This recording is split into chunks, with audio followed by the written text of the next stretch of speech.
Olá, meus amigos, um dia de muita paz para todos nós. Hoje, exatamente 1º de abril de 2022, estamos nós reunidos para estudarmos a obra Ave Cristo. E estamos num momento assim de muitas emoções. Diz a Aramita aqui ao meu lado, precisamos trazer um lenço, titia, porque as lágrimas vão rolar. Vamos iniciar então fazendo a nossa prece de gratidão, que eu vou solicitar para a nossa irmã Carla fazer a nossa prece, e a nossa oração final será feita pela nossa irmã Mirze, que veio do Japão e está aqui nos ajudando. Mas ela vai fazer a oração final. A oração inicial será feita pela nossa irmã Carla, e logo depois a nossa querida amiga Aramita irá fazer a recapitulação do nosso último estudo.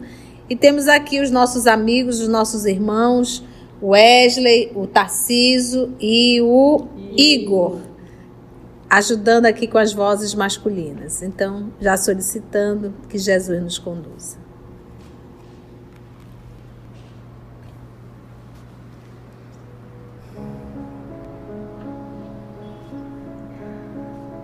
Jesus amigo, te agradecemos mais uma vez tua imensa misericórdia, teu amor e teu carinho por nós.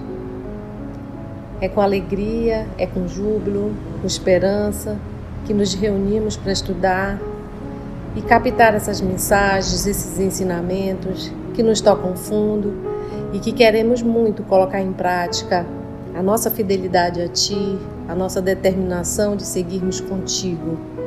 Ajuda-nos, fica conosco e nos conduz. Que assim seja. Em nosso último estudo, nós começamos o capítulo 7, Martírio e Amor. Nós estamos no ano de 236 e o irmão Corvino foi preso.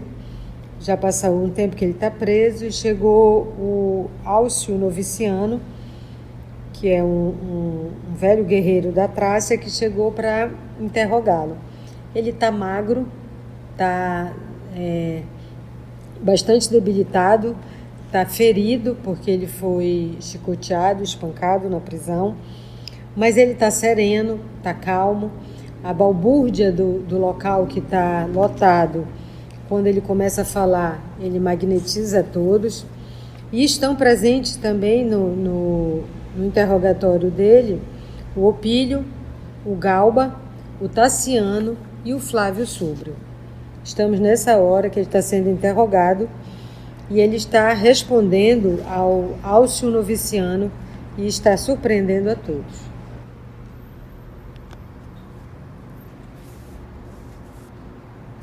Então vamos agora recuperar esse momento, trazer na imagem o local, o ambiente. Nós estamos aqui vamos dizer assim, num julgamento frio, duro, com plateia. E aqui vamos ver essa fala entre Álcio e Varro. Álcio, entretanto, vou voltar um pouquinho mais. Cortou-lhe a palavra, gesticulando furioso, porque nesse momento havia realmente um magnetismo. Se a gente lê a obra Paulo Estevo, se a gente lê a obra há 2000 anos, se a gente pega essas obras que retratam o cristianismo primitivo, nós vamos ver todos aqueles que se arvoram a falar em nome do Cristo, nesse momento de testemunho, todos, a plateia fica paralisada durante algum tempo. Essa é a ação da espiritualidade amiga, porque quando você se levanta para falar em nome do Cristo, você nunca vai estar sozinho. Fala de Jesus: nunca deixarei nenhum de vocês sozinho, eu estarei convosco. Então Álcio, entretanto, cortou-lhe a palavra, gesticulando furioso: Calai-vos, porque aturar o vosso sermão sem nexo? Ignorais, porventura, que posso decidir sobre o vosso destino? Nossos destinos jazem nas mãos de Deus. Sabeis que posso lavrar a vossa sentença de morte? respeitável legado. O poder transitório do mundo está em vossas determinações. Obedecei a César, ordenando o que vos aprouver. Obedecerei a Cristo, submetendo-me à vossa vontade. Noviciano trocou expressivo olhar com Vetúrio, como se estivessem acertando em silêncio os pontos de vista que lhes eram comuns, e clamou: Não tolero o sarcasmo. Convocou um dos seus assessores e recomendou que o prisioneiro recebesse 3 chicotadas de relho curto na boca. Relho, açoite feito de couro torcido. Um guarda de aspecto feroz foi o escolhido. Varro, enquanto açoitado, parecia em oração.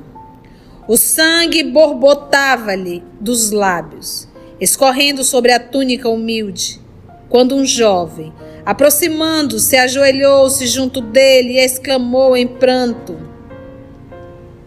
Pai Corvino, eu sou teu filho.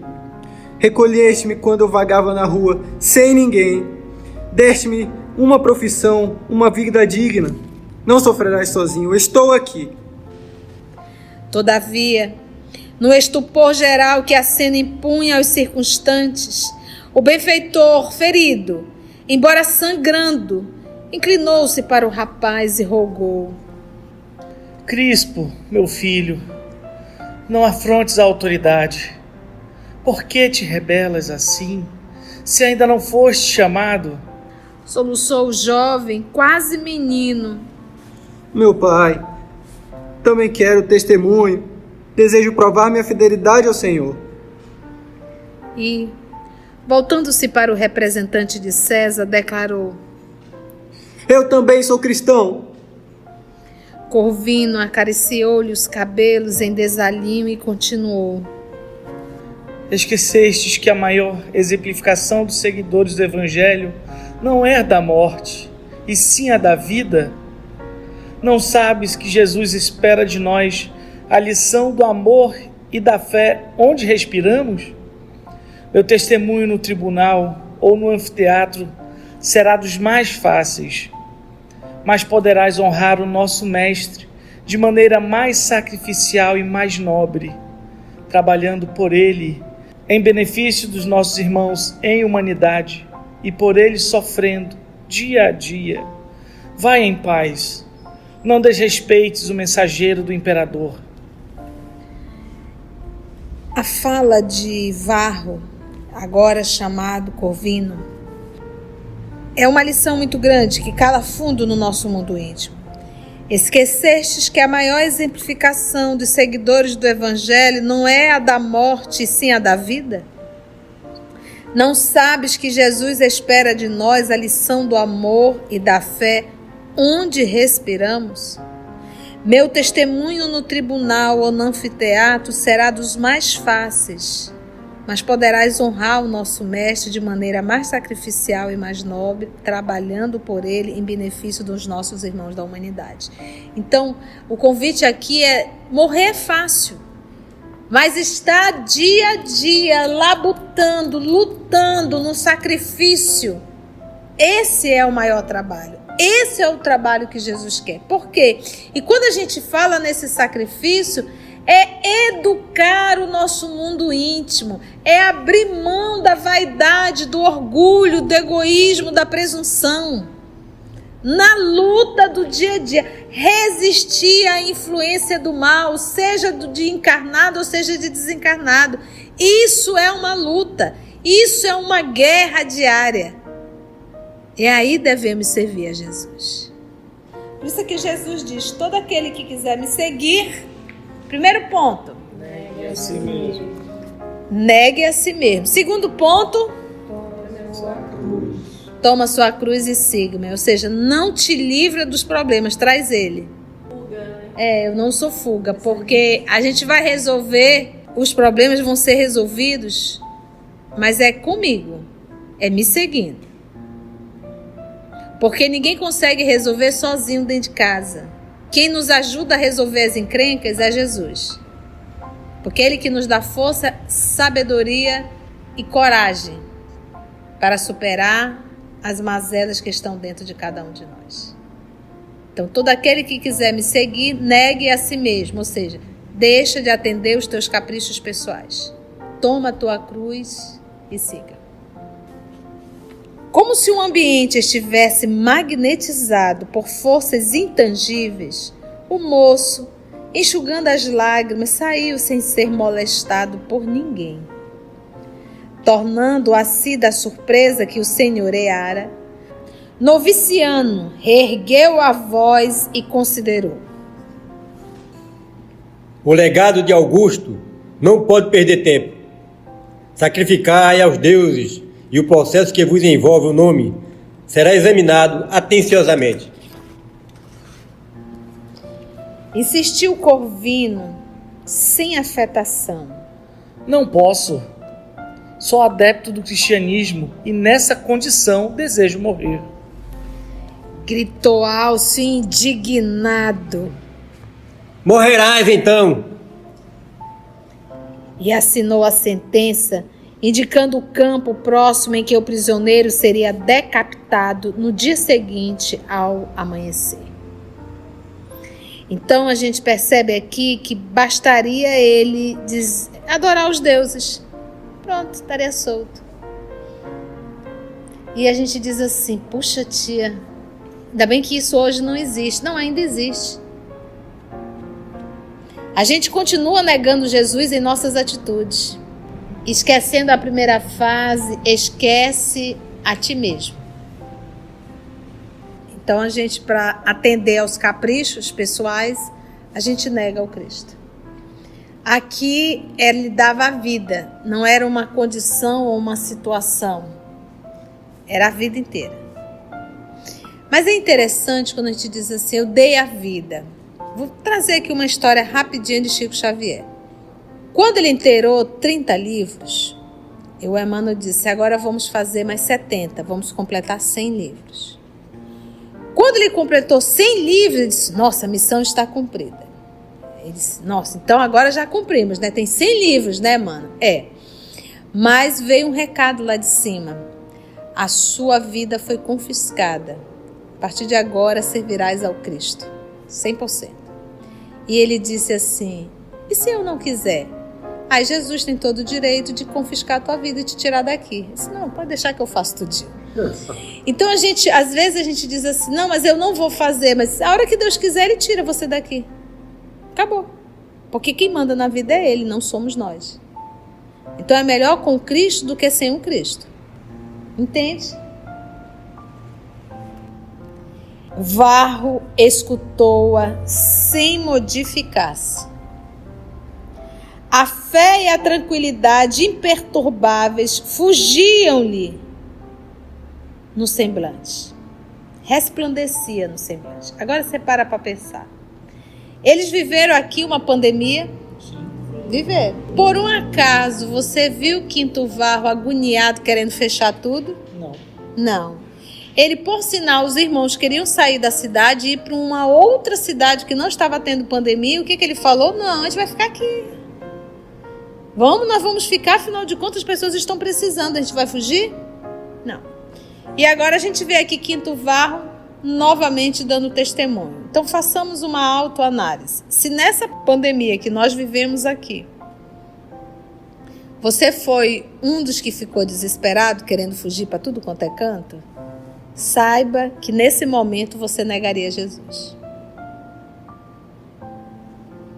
Porque a tua fé não estava construída sobre uma rocha, mas sobre a areia. Porque a pandemia ela nos trouxe uma notícia que parece que ninguém lembrava. Você é perecível. Olha, você morre. Então, eu morro, eu vou morrer, eu vou morrer. Uai. Mas quem que não sabia disso? E com essa notícia, se você tivesse uma fé construída na rocha, a fé espírita, você ia dizer, olha, eu vou deixar o corpo, mas vivo eu vou continuar. Então, aí o desespero já foi embora. Mas não. Então, que possamos fazer uma autorreflexão sobre os nossos medos e os nossos desesperos. Varro aqui, você será decapitado. Só faltou cantar a música, tô nem aí, né? O máximo que você vai fazer, você vai decapitar o corpo, mas eu, Varro, vou continuar vivo. Jesus apareceu, vivi, mostrando que a vida continua. Eu sei que existe uma vida espiritual, então não tô nem aí. Mas negar Jesus, mas não nego mesmo. Varro escutou a sentença sem modificar-se. A fé e a tranquilidade imperturbáveis fugiam-lhe no semblante.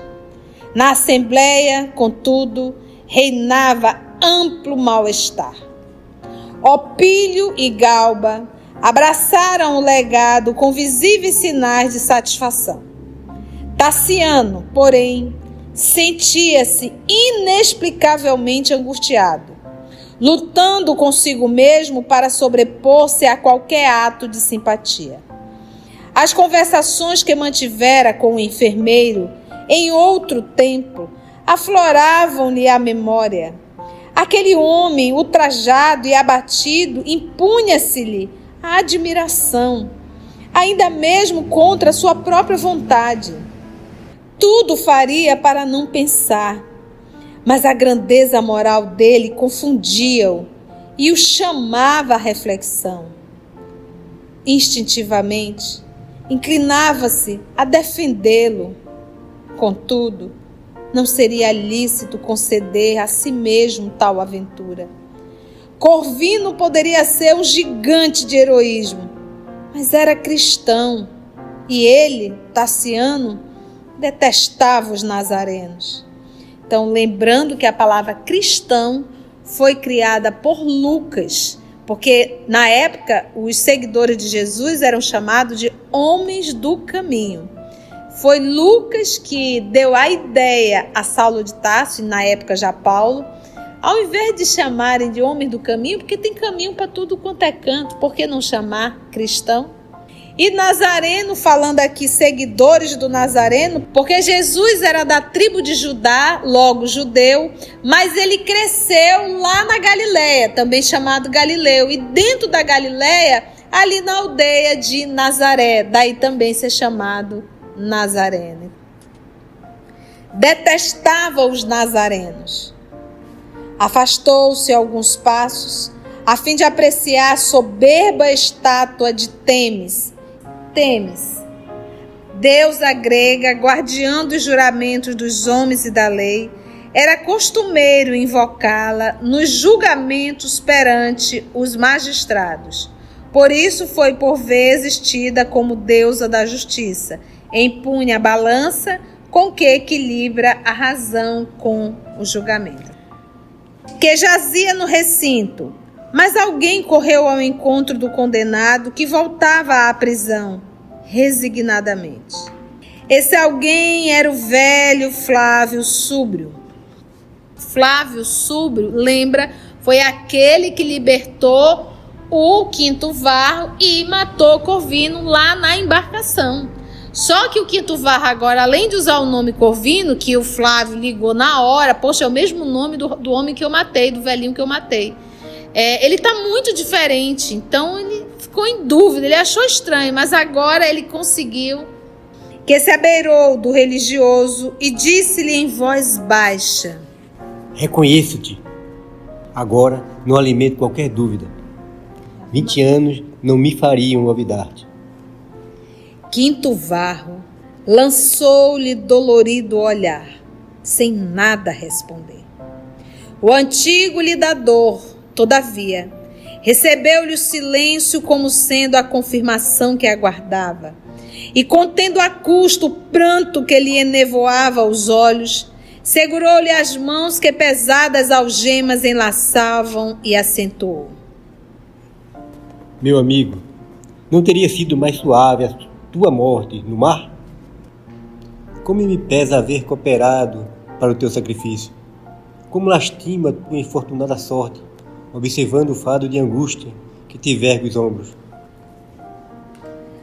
O interpelado, porém, sorriu, triste, e replicou: Súbrio, a escravidão a Jesus é a verdadeira liberdade, tanto quanto a morte, em companhia do nosso Divino Mestre, é a ressurreição para a vida imperecível.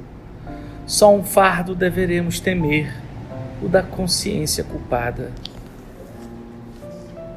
Ai, é pra acabar, porque se tem uma coisa que Súbrio carrega pesado, é o quê? A consciência.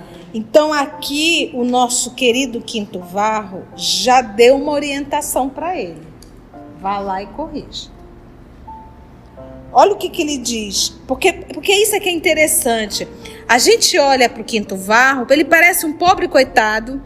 Os que julgaram, né, o próprio emissário de César, o Álcio, e o próprio Vetúrio, e o próprio filho do Vetúrio, parece assim que eles são os vitoriosos, mas na verdade eles são os derrotados.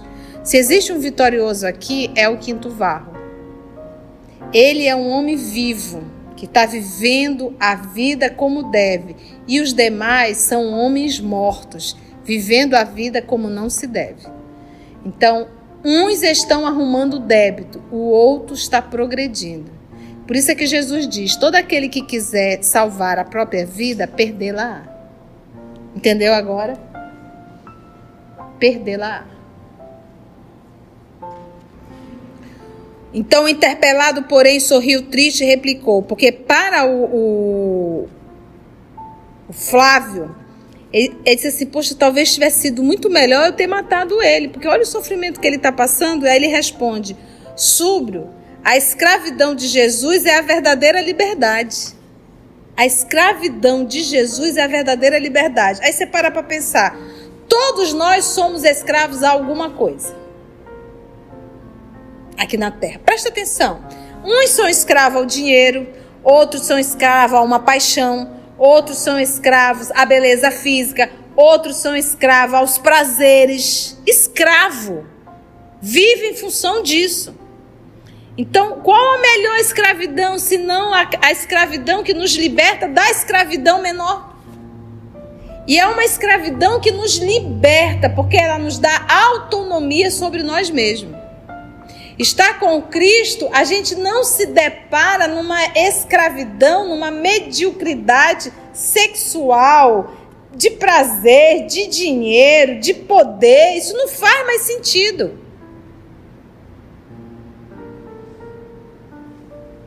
A escravidão a Jesus é a verdadeira liberdade. Tanto quanto a morte, em companhia do nosso Divino Mestre, porque não é só morrer. A pergunta é: quem vai te recepcionar quando tu sair da carne? Que tipo de espíritos?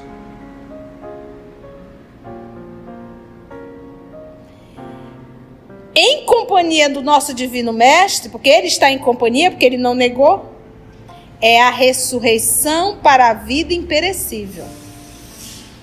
A gente lembra muito do livro 50 anos depois da morte do Nestório, junto com seu filho, o Ciro. Mas a gente observar, o Ciro, ele não teve uma vida de abnegação.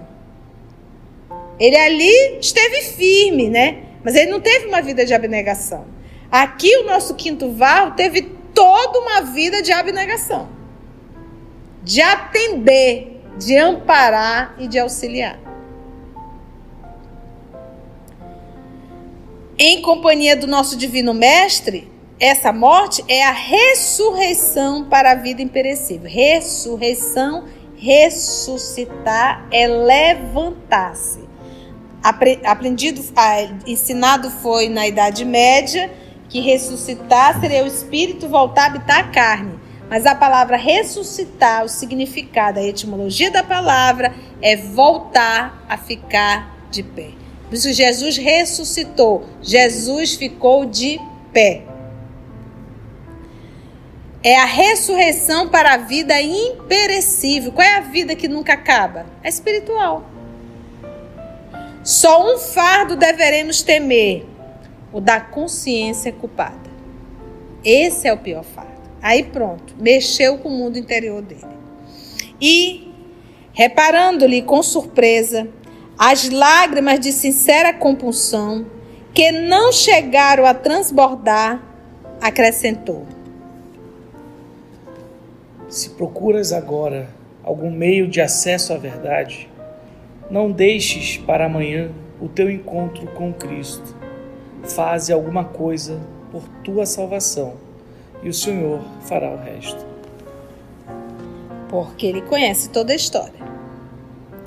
Nesse instante, porém, o chefe de vigilância, acreditando que Súblio insultava o prisioneiro, abeirou-se de ambos e vociferou sarcástico: Nobre romano, deixa comigo este feiticeiro. Prepará-lo-ei a bastonadas para o espetáculo de amanhã.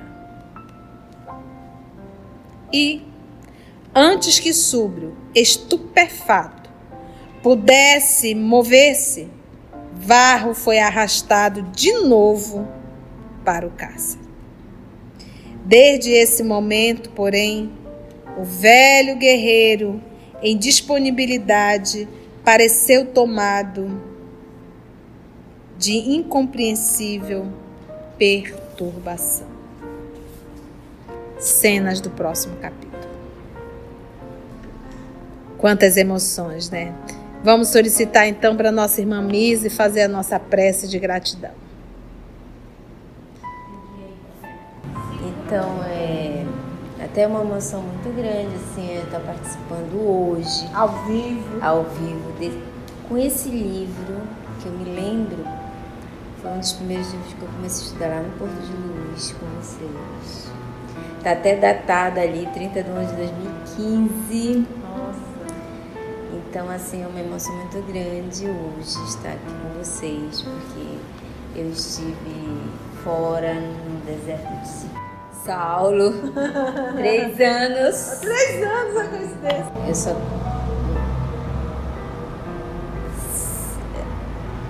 Não tem palavras para agradecer esse movimento, né, que me tirou muitas vezes de situações assim que você, quando você está longe, você se sente meio exilado, né?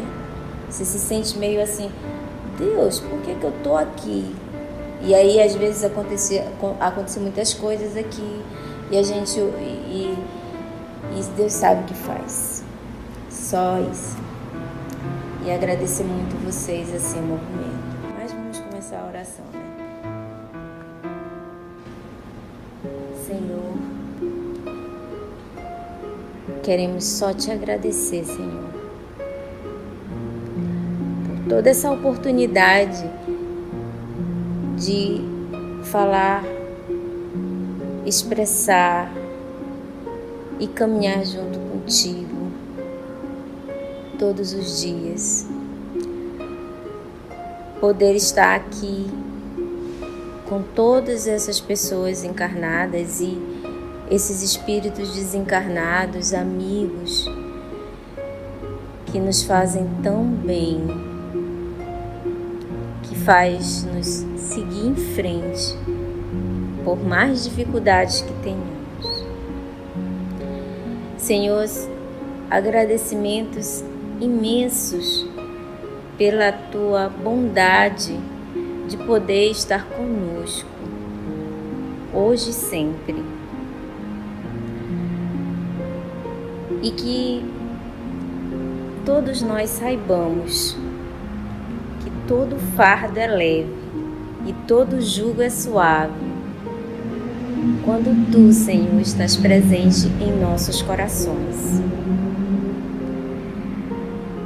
Queremos agradecer, Senhor, também por esse grupo EOS, essa força que, por mais dificuldades que tenha tido durante esses anos,